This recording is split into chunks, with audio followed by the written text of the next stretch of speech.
Hello everyone, how are you guys doing? I hope it's going fine. It's a beautiful Sunday here, so I hope your day is also pretty good.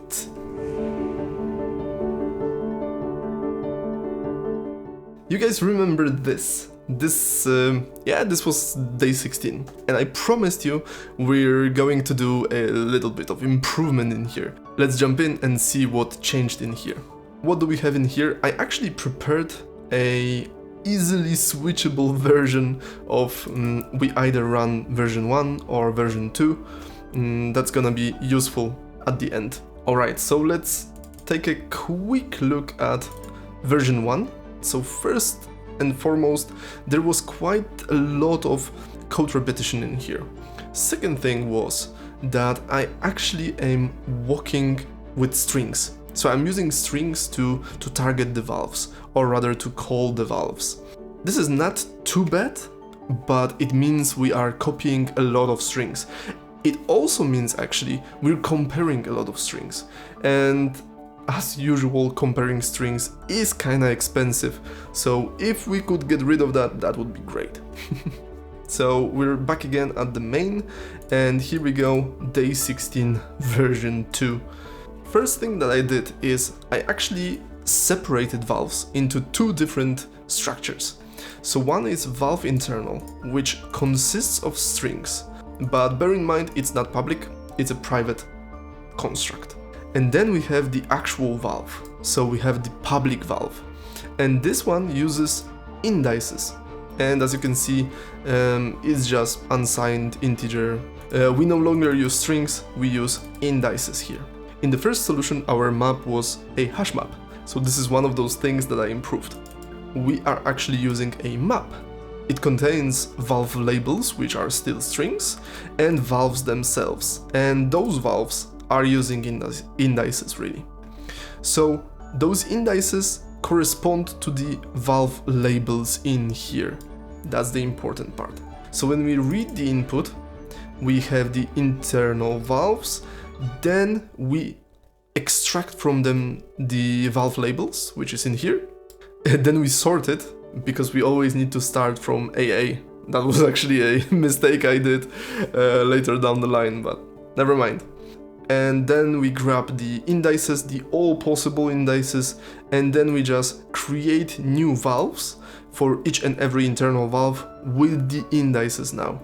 So what we return in the very end is a map which contains the labels and the valves themselves. Thanks to, well, separating a lot of code, those two main functions are this long. I'm kinda happy with that because you can clearly see the differences and similarities in here. There's actually one more difference in here. When we create steps and accompanying values, we are using number of actors as 1 and number of actors as 2 in here. Now that we touched steps and accompanying values, let's check it out. It has steps. One vector is really the path we take. So there can be multiple paths in here because it's a vector of vectors, right? Then, this is also something that I improved and that I mentioned that I want to do. We separated valves left to be open. So valve no longer contains opened or not boolean. So now we keep a list of valves that still can be opened. Okay, what else do we have in here? Pressure released and pressure being released, that didn't change, so that's old thing. So now let's take a look at the actual enrich moves with next step. Well, first of all, we don't use the hash map, we have the map in here. And then we are also using the vectors of steps and accompanying values. And this is also kind of, I'm very happy with that I've been able to use the same structure for both part 1 and part 2. We grab the next steps, then we iterate over them. What I'm happy with is that this looks exactly the same as the solution below for 2 actors, because you do have the cloned left valves to be opened, and that can be adjusted. Why can it be adjusted and why it's important for 2 actors specifically? Well, because there is a possibility that both you and your elephant will come to the same valve at the same time. So if you both try to open it, well, you can open it only once. It doesn't make sense to open it twice.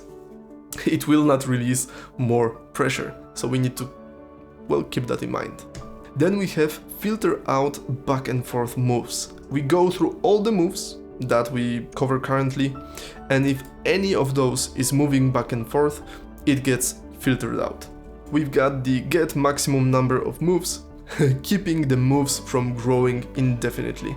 If the moves are longer or it's more of them than the maximum number of items, then we just copy the moves and then we sort them by the pressure released, but do bear in mind we sort from B to A, so it actually is a decreasing sorting. So what I want to show you guys is really the difference it makes. We improved mostly those two things. Less copying of strings, we've got a little bit of copying of unsigned integers, and then readability of the solution. And I hope you see that with me. Alright, let's take a look at the comparison with the actual performance, in regards to the performance. First, we run the version number 1. We will actually profile it. Alright, let's take a quick look at the profiler. So this is the outcome, this is how it looks. All fine. Now let's switch over to version 2 and then profile again. Let's go. This was visibly faster, for sure. This is actually why I use CLion for Rust at the moment, because the profiler in Rider is a .trace profiler, which doesn't work with Rust. And it also has comparison method in here, because you can compare to two runs. So let's see that. And you probably can guess just by looking at the graph that all the red is really the version 1 and all the green is version 2. Look at this, like the difference is kinda massive. And that's mainly due to that changes in, well, not using strings anymore, but using indices. So yeah, using integers is a little bit better than using strings. Who would have thought?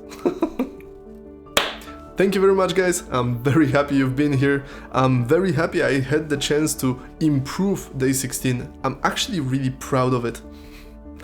Bye everyone, and as always, we can do better as a pack. Bye. See you at day 17. Yay.